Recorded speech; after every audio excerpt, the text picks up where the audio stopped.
Mari kita buka kajian ini dengan niatan i'tikaf dan thalabul ilmi. Semoga Allah selalu memberi kepada kita pemahaman berkaitan dengan agama, khususnya bagaimana kita memahami tentang pernikahan itu sendiri di dalam Islam. Kepada Mukarram Dr. Kiai Haji Muhammad Faisal Hamdani MA, waktu dan kesempatan kami persilakan dengan segala hormat. Bismillahirrahmanirrahim. Assalamualaikum warahmatullahi wabarakatuh. Waalaikumsalam warahmatullahi wabarakatuh. Alhamdulillahi rabbil alamin wal aqibatu lil muttaqin. Allahumma salli ala habibina syafi'ina wa maulana Muhammadin wa ala alihi wa sahbihi ajmain, amma ba'd. Ma'asyiral muslimin, jamaah salat zuhur yang dirahmati Allah. Salah satu yang sangat penting kita pahami dalam fikih Islam adalah berkaitan dengan nikah. Karena kalau nikahnya caranya tidak benar, tidak syah, maka perzinahan terjadi puluh-puluh tahun. Bahkan anaknya menjadi anak haram karena tidak memahami hal-hal yang harus dipenuhi dalam. Pada dari itu kita akan mencoba bahas tentang bab nikah dalam kitab Kifayatul Ahyar dan Abu Suja ini. Ma'asyiral muslimin, Bapak Ibu yang dirahmati Allah. Dalam bahasa fikih, nikah itu dipahami secara bahasa berbeda oleh ulama. Kalau Syafi'iyah memahami nikah itu sama dengan al-aqdun. Jadi akadnya itu yang membuat dia halal nikah.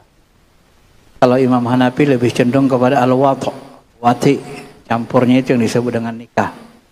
Itu dari sisi bahasa. Nikah ini sebenarnya hukumnya sunnah, hukum dasarnya. Kali ini didasarkan kepada Al-Quran. Wankihul ayama minkum wassalihin min ibadikum wa imaikum iyakunu fuqara yughniyahumullah min fadlik. Allah Subhanahu wa ta'ala mengatakan, ya, nikahkanlah orang-orang yang sendirian di antara kalian, baik orang-orang itu, ya, baik orang-orang itu yang merupakan hamba sahaya, ayamakum, hamba saya laki-laki maupun hamba saya perempuan. Jika mereka miskin, maka Allah akan memampukan mereka, memberikan kekayaan. Berdasarkan ayat ini nanti Abu Bakar mengatakan, boleh orang yang kurang mampu menikah karena nanti Allah akan berikan dia kekayaan, rezeki dari menikah itu. Sehingga nanti beliau memahami bahwa nikah itu penyebab seseorang bisa menjadi kaya. Secara umum, laki-laki ini agak malas bekerja kalau tidak ada tanggung jawabnya. Maka kalau kita lacak sejarah-sejarah ulama-ulama besar, ternyata banyak ulama besar yang nikah muda itu dia menjadi ulama besar. Seperti Muhammad Abduh, ini nikah umur 18 tahun. Ini terjadi banyak ulama-ulama yang besar ternyata ketika dia menikah, maka dia memiliki tanggung jawab, tingkat kerja kerasnya semakin tinggi. Ini yang dikatakan dalam psikologi, seseorang laki-laki apabila sudah punya tanggung jawab yang harus dibebaninya, sudah nikah, dia akan futuristik, dia akan mikir masa depan. Beda laki-laki yang belum nikah. Kalau laki-laki belum nikah ini, udah dapat makan ku aja cukup lah katanya. Ini secara umum, secara psikologinya. Maka dari itulah Abu Bakar menganjurkan menikah saja, walaupun kurang mampu. Berbeda dengan Umar, kalau Umar dia udah ada duitnya dulu. Kita nanggung orang baru nikah. Nah, ini ada perbedaan di antara sahabat besar ya dalam riwayat. Ma'asyiral muslimin, Bapak Ibu yang dirahmati Allah Subhanahu wa taala. Dalam riwayat Bukhari Muslim, Abdullah bin Mas'ud dia berkata, kami duduk bersama Nabi pada waktu itu, kami adalah pemuda yang tidak memiliki apapun. Lalu beliau bersabda kepada kami, ya ma'asyaras sabab man istata'al ba'ah falyatazawwaj. Hei para pemuda, kalau kamu sudah sanggup nikah, hendaklah kalian nikah. Kenapa? Karena nikah itu aghuddu lil basar.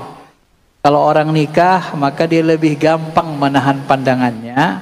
Wa ahsanu lil faraj, lebih mudah menjaga kemaluannya. Lebih mudah kita untuk menghindari perzinahan. Maka hukuman orang yang nikah kalau berzina dengan orang yang tak nikah berzina itu beda. Kalau orang sudah nikah, udah ada istrinya masih berzina, itu hukumannya dirajam sampai mati. Karena ada tempat pengembalian syahwatnya istrinya. Berbeda dengan orang lajang. Kalau lajang itu dipukul sampai 100 kali kemudian diasingkan. Nah, ini dalam fikih Islam begitu kan? Diasingkan. Nah, ini kalau diasingkan selama setahun. Walaupun nanti Umar bin Khattab masa beliau ini diasingkan setahun ini dirubahnya hukumnya. Kenapa? Karena dia lihat ketika diasingkan keluar negeri, keluar kota Madinah, maka dia orang ini menjadi lebih buruk. Berteman dengan orang Majusi, berteman dengan orang-orang Islam, akhirnya bukan jadi lebih baik. Kan Umar bin Khattab mengambil kebijakan yang berbeda. Ya, ini ijtihad. Walaupun Al-Quran sebenarnya menyuruh az-zaniyat waz-zani fajlidu kulla wahidum mi'ata jaldah. Laki-laki, perempuan dan laki-laki yang berzina kalau mereka belum nikah hendaklah dipukul, dirajam 100 kali dan mereka dibuang ke luar negeri selama 1 tahun. Ma'asyiral muslimin, jamaah yang dirahmati Allah Subhanahu wa taala. Wa man lam yastati' fa'alaihi bisawm fa innahu lahu wija'. Tapi kalau belum mampu nikah, maka hendaklah berpuasa. Berpuasa ini sama dengan wija'. Wija' itu lebih kepada perisai atau benteng yang membuat kita menghadang hawa nafsu. Jadi kalau kita puasa, karena puasa itu fungsinya melawan hawa nafsu, menundukkan hawa nafsu, maka hawa nafsu kita bisa lebih dikurangi. Gitu ya. Maka disuruh berpuasa.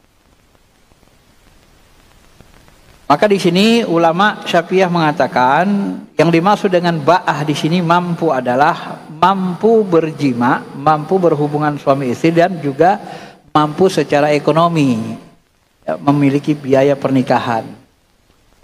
Kemudian seorang laki-laki boleh menikahi 4 wanita merdeka. Ini didasarkan kepada Al-Quran An-Nisa ayat 3. Fankihu ma taba lakum minan nisa masna wa thulatha wa ruba'. Nikahi wanita yang kamu suka 2, 3, 4. Jika kamu tidak sanggup, fa illam yastati fa wahidah, maka hendaklah menikahi 1. Maka dari secara hukum dasarnya poligami itu dibolehkan kecuali kita merasa tak mampu. Kecuali penulis tafsir Al-Manar Muhammad Abdul Rashid Ridho dalam surah An-Nisa ini mereka mengatakan poligami itu haram. Ini di Mesir, di ulama besar kan. Kenapa mereka melarang nikah poligami? Disebabkan mereka beranggapan laki-laki itu tidak akan mampu berlaku adil berdasarkan ayat yang lain, walan tastati'u an ta'dilu bainan nisa. Kalian tidak akan mampu berlaku adil di antara wanita. Padahal sebenarnya dalam fikih Islam disebut yang tidak mampu berlaku adil di situ adalah adil dalam hal cinta. Sebagaimana Nabi berdoa bahwa sesungguhnya ulama Syafi'iyah itu menyebutkan bahwa sesungguhnya yang tidak bisa kita berlaku adil itu dalam hal qalbu, cinta. Ada cinta itu ya muqallibal qulub, dibolak-balik hati oleh Allah, tetapi dalam hal pemberian harus adil. Makanya Nabi sallallahu alaihi wasallam itu dibaginya malam pertama nikah istrinya yang ini, ya, malam kedua ini, terus digilir malamnya gitu. Dan pemberiannya pun harus adil. Kalau dia poligami, kalau satu dibelikan rumah, satu lagi juga dibelikan. Kalau dibelikan mobil, adil. Kalau begitu mampu, manusia masih mampu, maka dibolehkan secara fikih untuk berpoligami. Kemudian seorang laki-laki merdeka boleh menikahi budak wanita jika dia takut berzina apabila tak menikah. Ini diambil dari firman Allah An-Nisa ayat 25, wa man lam yastati' minkum taulan ayankihal muhsanat al-mu'minat famimma malakat aymanukum. Jadi laki-laki merdeka ini boleh menikahi budak wanitanya kalau dia takut terjerumus kepada zina, dia tidak menikah. Dan orang-orang yang di antara kalian tidak cukup perbelanjaannya, tak mampu dia memberi mahar pada wanita-wanita merdeka, maka boleh dia menikahi wanita beriman dari budak-budaknya. Kemudian tidak boleh memandang wanita yang bukan muhrim tanpa ada kepentingan. Ini didasarkan kepada Al-Quran An-Nur ayat 30. Qul lil mu'minina yaghudduna min absarihim. Biasanya nanti untuk meminang ini kaedah-kaedah umum. Kalau meminang nanti ada perbedaan ulama, sebahagian secara umum ulama membolehkan memandang wajah dan telapak tangannya. Bahkan ada sebagian ulama ada yang membolehkan memandang bahagian-bahagian yang bisa dipandang yang membuat dia semakin kuat untuk menikah. Boleh dilama-lamain lagi begitu. Yang kelima, melihat kemaluan baik laki-laki perempuan hukumnya ini makruh, tidak diperlukan. Jika tidak diperlukan karena bertentangan dengan akhlak etika. Ada riwayat dari Aisyah, beliau berkata, saya tak pernah melihat kemaluan Rasulullah, beliau juga tidak pernah melihat kemaluannya. Ini adab dalam Islam sangat tinggi. Salah satu pendapat ulama, Ali itu digelar dengan karramallahu wajah, dimuliakan Allah subhanahu wa ta'ala. Kenapa? Yang pertama, beliau tidak pernah menyembah selain Allah, termasuk Lata Ujah. Kemudian yang kedua, beliau tidak pernah melihat kemaluan istrinya atau kemaluan dirinya. Tidak pernah dia lihat kemaluannya, maka digelar dengan karramallahu wajah. Sebagian ulama tasawuf mengatakan memandang kemaluan itu bisa membuat qalbu kita semakin terhijab, semakin tertutup. Hijabnya sangat tebal. Maka biasanya ulama-ulama tasawuf itu tidak menyukai memandang kemaluan karena bisa menebalkan hijab-hijab kita untuk menyaksikan kebesaran Allah Subhanahu wa ta'ala. Boleh memandang wanita yang menjadi mahramnya atau budak wanitanya yang telah bersuami, kecuali bagian antara pusar dan lutut. Di salah satu aurat besar itu antara pusar dan lutut, itu tidak boleh dipandang, termasuk budak-budaknya. Yang di atasnya di sini ini didasarkan kepada ayat Al-Quran tadi, An-Nur ayat 31, kullil mu'minina yaghudduna min absarihim wa yahfazuna furujuhum wa la yubdina zinatahunna illa ma zahara minha. Katakanlah kepada orang-orang beriman, hendaklah mereka yaghudduna min absarihim, menundukkan pandangan mereka dan menjaga kemaluan mereka. Wala yubdina, dan janganlah mereka menampakkan perhiasan zinatahunna kecuali ma zahara minha, kecuali yang biasa tampak. Wal yadribna bi khumurihinna ala juyubihinna, hendaklah mereka menjulurkan jilbab-jilbab mereka, khimar mereka kepada juyub. Juyub itu bahagian dada. Wala yubdina zinatahunna illa li bu'ulatihinna, dan tak boleh menampakkan perhiasannya kepada bu'ulatihinna, kepada ayah-ayah mereka, au abaihinna, enggak boleh kepada suami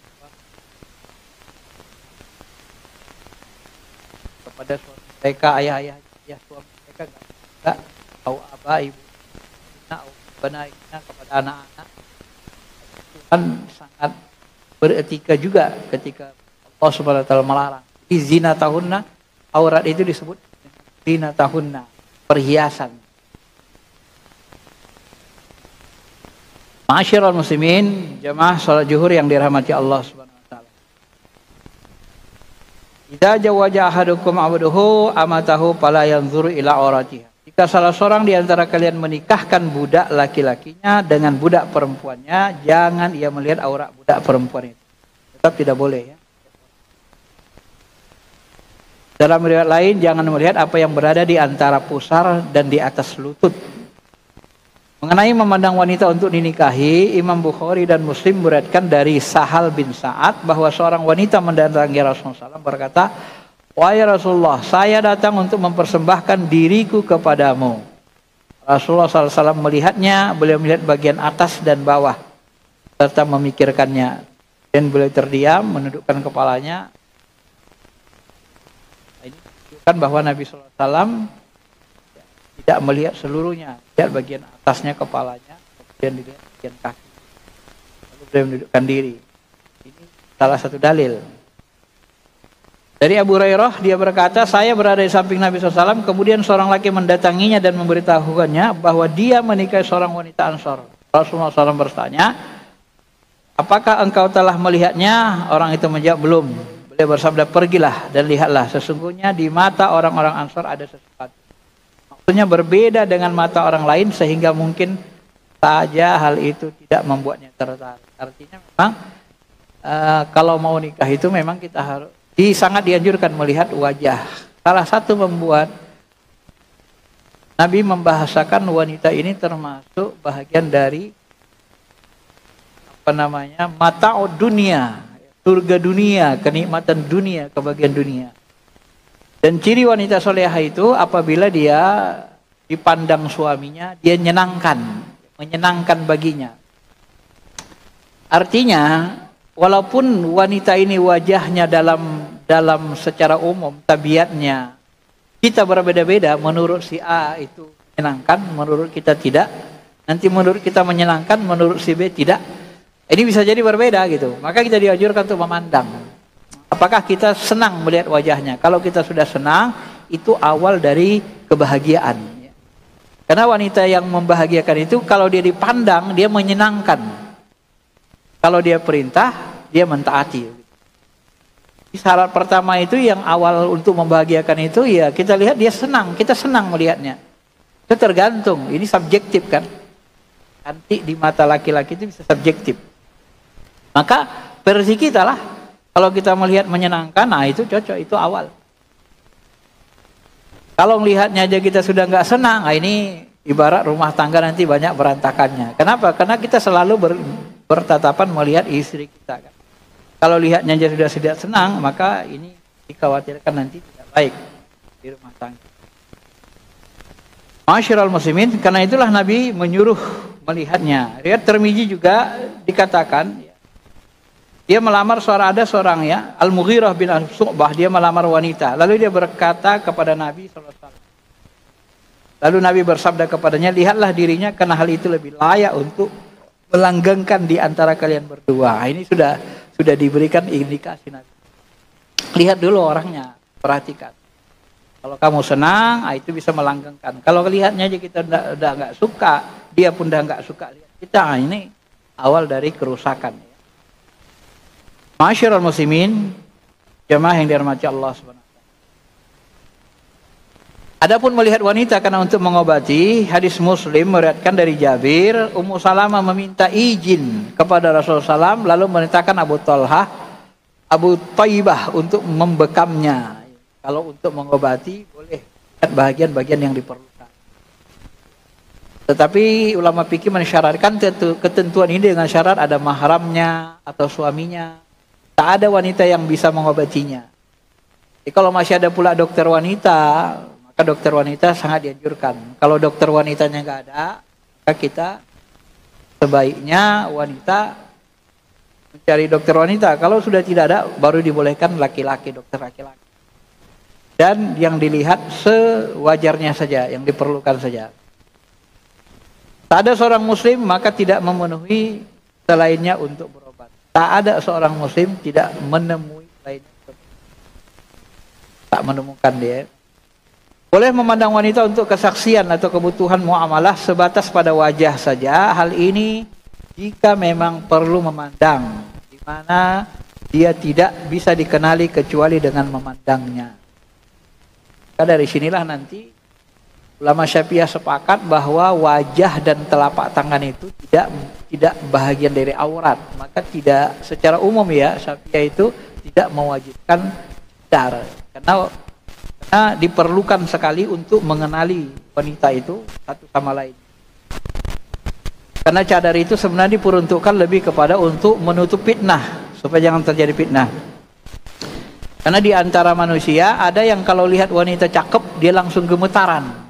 Itu saya pernah ketemu teman saya seperti itu. Dia ngomong, kalau saya kok lihat itu cewek cakep tuh langsung gemetaran katanya. Ini kan aneh sebenarnya. Kalau yang aneh-aneh itu nggak bisa jadi landasan hukum. An-nadir la hukmalah. Tidak bisa jadikan dalil hukum kalau yang aneh. Tapi secara umum manusia melihat wajah wanita itu tidak langsung syahwat, kecuali wanitanya mungkin sangat-sangat cakep sekali sehingga ya mungkin cadar itu bahkan bisa jadi diwajibkan kan atau sunnah muakkad. Tapi kalau mohon maaf kalau misalnya wajah wanitanya 6 nilainya 654 ada usahlah bercadar karena menyusahkan gitu kan. Menyusahkan dengan wanita. Tapi kalau mau bercadar tetap kita tidak boleh menyalahkannya. Sebab itu bahagian dari sunnah yang sudah ada. Dibebaskan saja. Boleh memandang budak wanita ketika membelinya sebatas pada bagian tubuh yang dibutuhkan untuk bisa diterima, yaitu memandang selain bagian di antara pusat dan berkaitan dengan budak lebih banyak. Masyiral muslimin, Bapak Ibu yang dirahmati Allah, ini pengantar. Kemudian rukun dalam nikah. Nikah ini tidak sah kecuali ada wali dan 2 orang saksi yang adil. Wali dan 2 orang saksi membutuhkan 6 syarat. Wali, saksi. Jadi rukun nikah itu ada wanita, ada laki-lakinya, ada walinya, ada saksinya, kemudian ada ijab qabul. Syarat wali ini pertama Islam, baligh, nggak boleh orang non Islam, kemudian baligh, nggak boleh anak-anak. Kalau adiknya orang tuanya meninggal, adiknya laki-laki baligh bisa itu diserahkan kepada hakim atau kalau di Indonesia diserahkan kepada OI kan. Berakal, merdeka, budak tak bisa jadi wali, laki-laki, perempuan tak bisa jadi wali, adil. Perempuan pun tak bisa jadi saksi. Ada saya melihat pernikahan dibuatnya saksinya perempuan, akhirnya nggak bisa kata yang nikahkan. Karena memang syarat saksi itu harus laki-laki. Walaupun nanti dalam persidangan, dalam hal perkara, 1 orang laki-laki itu sama dengan 2 orang perempuan.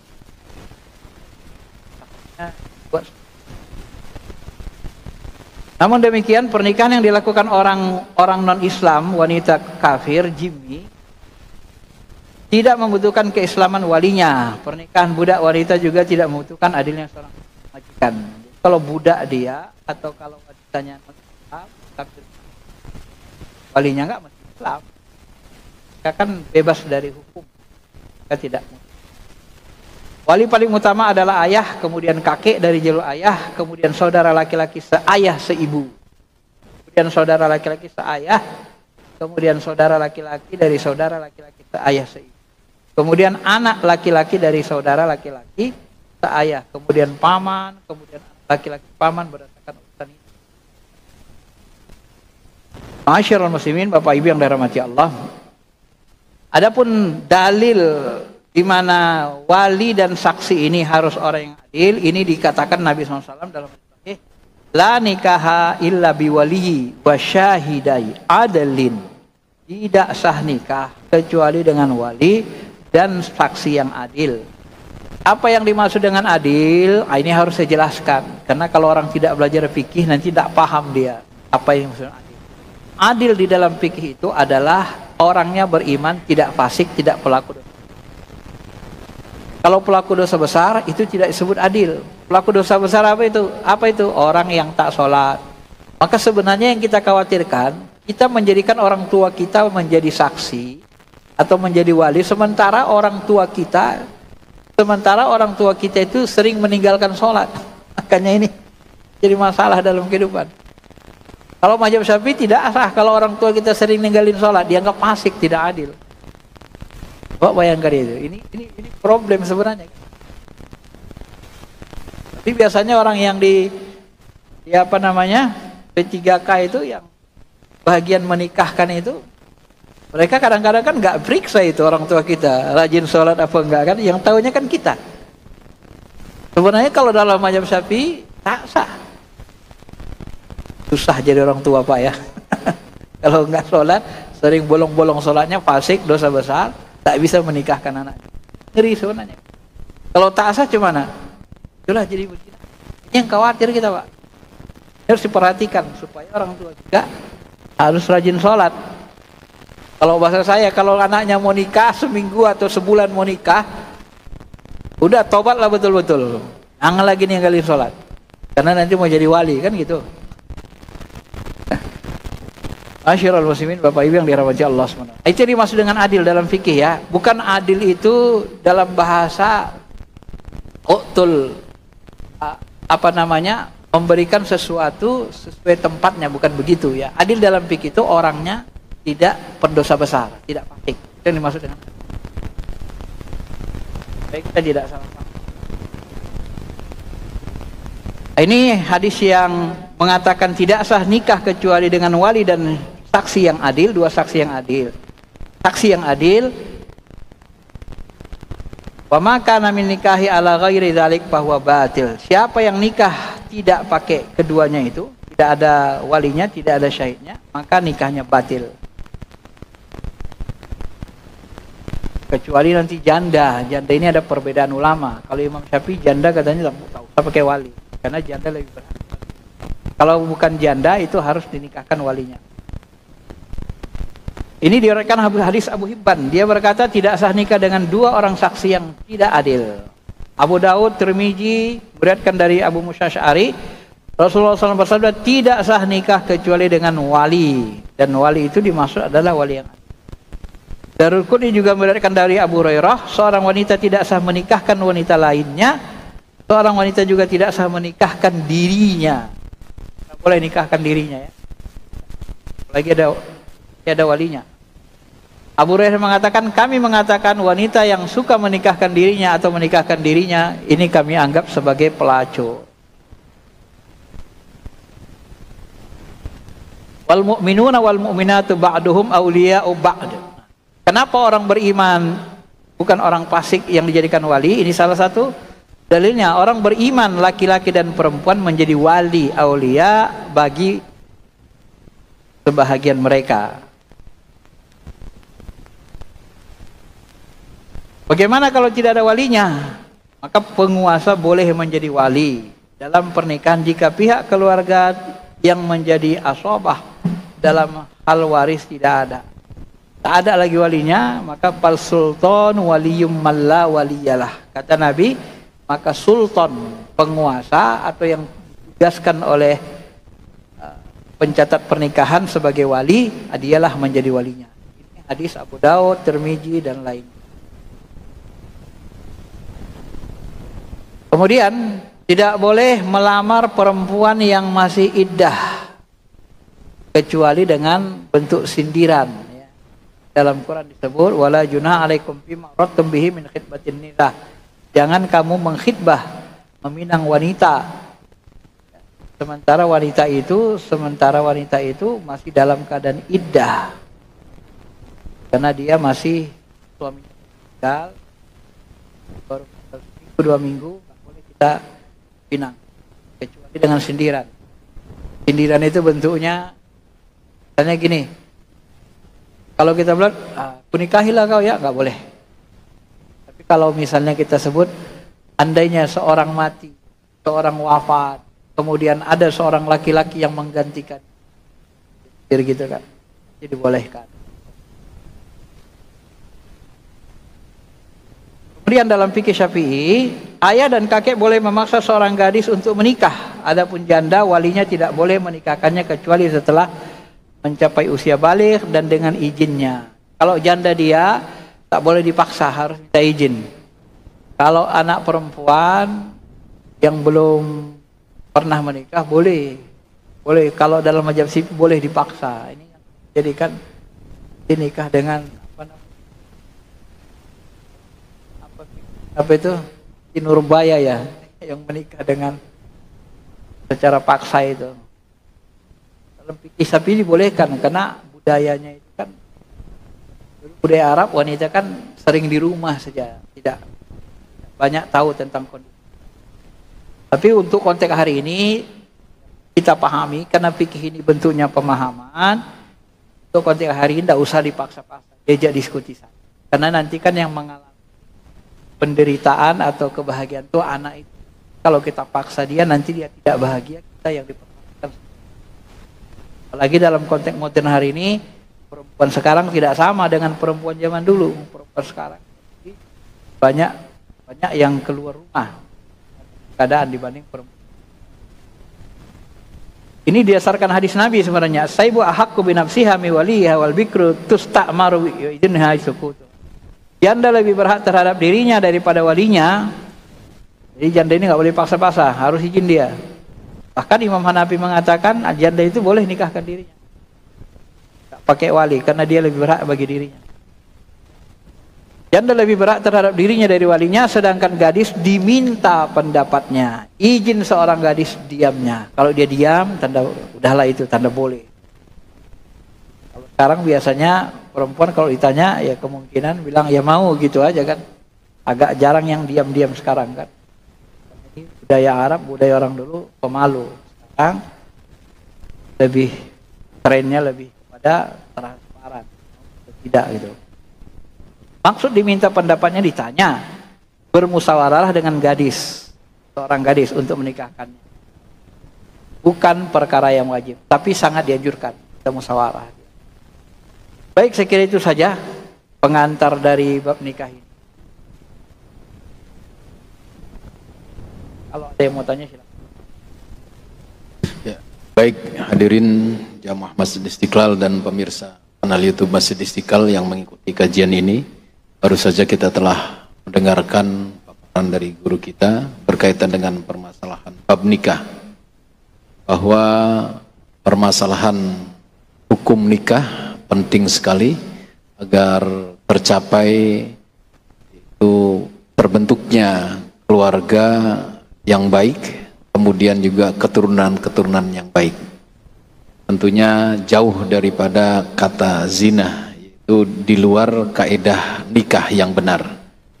Kemudian bagaimana terkait dengan al-ba'ah, yaitu kemampuan. Itu banyak hal berkaitan dengan kemampuan ini, kemampuan untuk melakukan hubungan biologis, kemudian juga kemampuan harta tentunya.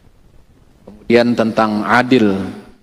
Adil di sini adalah tidak fasik tentunya, dan juga berkaitan dengan kemampuan tentang adil juga berkaitan tentang suami istri ini adalah cinta atau al-qalbu yang penting juga.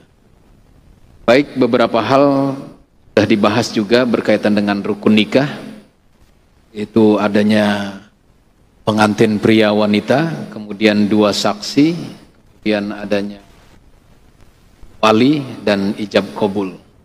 Ini penting sekali berkaitan nikah ini agar tercapai keluarga yang sakinah, mawaddah dan rahmah. Kemudian beberapa hal tentang bagaimana berkaitan nikah tanpa wali dan tanpa saksi, maka nikah tersebut akan menjadi batal. Kemudian bagaimana tentang wanita yang suka menikahi dirinya, menurut sahabat Abu Hurairah itu disamakan dengan pelacur.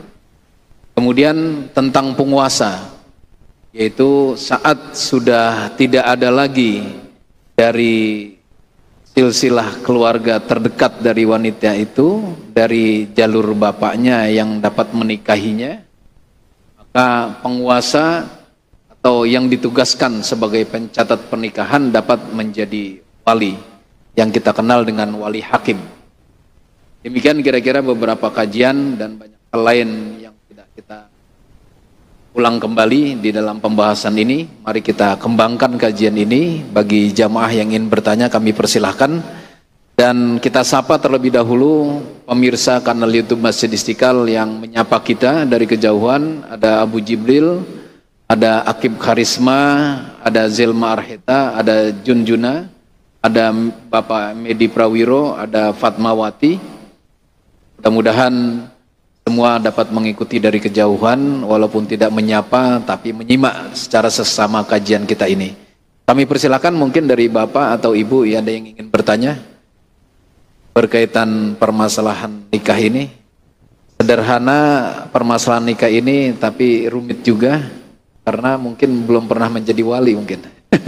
Atau anak-anak kita masih belum beranjak dewasa hingga belum pernah menikahkan. Tapi kalau yang sering menghadiri pernikahan dia memahami bagaimana yang hadir di situ saat pernikahan, tapi di luar itu bagaimana proses tadi seperti meminang ya. Bagaimana melihat aurat dan sebagainya. Kalau zaman sekarang mungkin ada khitbah. Bahkan kalangan muda itu lebih kenang dengan pacaran. Nah ini gimana juga Kiai kita menyikapinya. Sebelum ada pertanyaan dari jamaah, kami persilahkan Kiai. Dari Ibu ada yang ingin bertanya? Belum Kiai sepertinya. Padahal kita kembangkan kajian kita ini tentang khitbah dan pacaran Kiai. Jadi kalau kita kan di dalam Islam ini mengkhitbahnya kan. Dan ada lamaran juga sebenarnya. Tapi lamaran kalau itu kan sudah lama pacaran baru dilamar biasanya. Ya, kalau dalam Islam itu bahasa Allah itu kan sangat halus ya. La taqrabuz zina, jangan dekat. Sebab kalau sudah melakukan zina udah semua orang tahu itu haram. Kenapa Allah membahasakan la taqrabuz zina, jangan dekati zina? Ini bisa pemahamannya bisa banyak. Sebab orang yang mendekat-dekati zina itu sangat sulit dia untuk menahan diri. Ada satu hadis ketika bulan puasa, Nabi SAW mencium Aisyah. Lalu sahabat bilang, ya Rasul bolehnya cium istri, rupanya bulan puasa ya. Lalu Rasul bilang, jangan, aku beda sama kalian, aku lebih kuat nahan. Bayangkan itu masih bulan Ramadan, itu puasa lagi. Artinya Allah Subhanahu Wa Taala menuduh kita jangan mendekat-dekati. Sebab orang yang mendekati zina dia akan tergelincir. Orang yang berpacaran itu sudah mendekati zina. Minimal dia jinah mata, karena terus-terusan memandang. Masuk nanti jinah sentuhan, jinah tangan, sampai akhirnya jinah beneran gitu kan. Itu yang dikhawatirkan. Karena dalam Islam itu tidak dibenarkan pacaran. Tidak ada istilah pacaran dalam konteks. Paling nanti kalau kita senang dengan perempuan itu ya datang ke rumahnya. Secara sopan beberapa kali sudah yakin kita baik, keluarganya bagus. Kita lamar gitu kan. Bawa saja ke dalam konteks Indonesiaan yang kira-kira itu berakhlak, beradab gitu ya. Natural saja. Bahasa natural itu, saya sebut natural, bahasa dalam fikih ma'ruf. Ma'ruf itu sesuatu yang dikenal baik secara adat. Dalam adat kita kalau kita bertamu, mungkin hanya di ruang tamu ngobrol sama orang tuanya atau ya, kita ngobrol pun sama dia masih boleh, sekedarnya saja, karena ada niat tadi untuk mengkhitbah gitu. Maka boleh kita melihatnya gitu kan. Boleh untuk melihatnya. Bahkan ulama menyuruh kita dikuntet namanya, dikunteti, disuruh orang lain untuk menyelidikinya. Gimana itu perempuan itu? Coba selidiki dulu. Kayak mata-mata kan. Kalau cocok bagus nanti diceritain. Kalau udah cocok sama kita persyaratan. Makanya disebut tadi yang awal itu kan kita senang lihatnya. Dari senang itulah nanti muncul ketika kita bergaul sama istri kita itu. Karena sudah kita ketahui akhlaknya, keluarganya. Kemudian dari wajahnya kita senang. Nah, itulah nanti yang menyebabkan cinta. Maka muncul istilahnya cinta itu nanti setelah nikah. Bukan sebelum nikah. Kalau cinta sebelum nikah itu budayanya budaya orang. Kalau kita tonton film-film drama itu budayanya budaya orang manis. Korea, orang Cina, kan mereka ada yang tes dulu kan, gaul dulu sebelum istri, kalau udah cocok baru nikah, kalau nggak cocok cerai. padahal sudah terjadi hubungan nikah, hubungan perjinahan. Itu tidak termasuk budaya Islam. Itu dihindari. Karena Islam ini sangat menjunjung etika, kebersihan akhlak, etika yang tinggi, moralnya tinggi Islam ini. Tidak bisa disamakan dengan orang-orang atau budaya-budaya yang di luar. Islam itu karena budayanya tinggi itulah sebenarnya menunjukkan betapa Islam itu menghormati, sangat menghormati wanita. Wanita itu diperlakukan hormat, jaga. Kalau bahasa kadang-kadang guru kita membahasakannya tidak seperti barang bekas. Kita ngelihat barang itu kan kalau dipegang-pegang dia kan, tahu-tahu nggak jadi beli kan. Mau beli apa? Mau beli buah misalnya mangga, harum manis, pegang. Kadang udah dikupas sedikit, tahu-tahu nggak jadilah katanya kan. Tapi dia nggak boleh dipegang, dibuat di di tempat kaca kristal, dan indah, cantik, bagus. Kalau cocok ini ya pilih. Jadi kalau kita sudah tertarik, sudah cocok, dia cocok sama kita, dari sisi wajah kita senang melihat dia pun senang, ada ketertarikan rohani. Itu pertanda kita ya, bibit cinta. Dari situlah nanti mulai. Apalagi kita dengar akhlak. Itu model yang diajarkan Islam yang kita baca. Tidak ada istilah bawa ke sana, bawa kemari, bawa ke sana, bawa kemari. Karena itu tidak ada dalam fikih. Karena itu sudah mendekati. Khawatirkan nanti tak bisa. Baik, saya kira itu aja tambahannya. Baik, terima kasih guru kita. Kalau bahasa Bu Fatmawati ini YouTube, channel TV, ta'aruf, lamar, langsung nikah. Jadi ringkas, padat, jadi langsung to the point. Terima kasih atas beberapa hal yang sudah disampaikan oleh guru kita berkaitan bab nikah ini. Tentu masih panjang berkaitan dengan bab nikah ini. Bertemu kembali dalam pertemuan-pertemuan berikutnya. Terima kasih juga kepada hadirin jamaah masjid Istiqlal yang sudah mengikuti kajian ini dan pemirsa kanal YouTube yang mengikuti dari kejauhan. Mudah-mudahan kita selalu dilimpahkan ilmu yang bermanfaat oleh Allah Subhanahu wa taala yang menjadi panduan dalam kehidupan kita sehari-hari.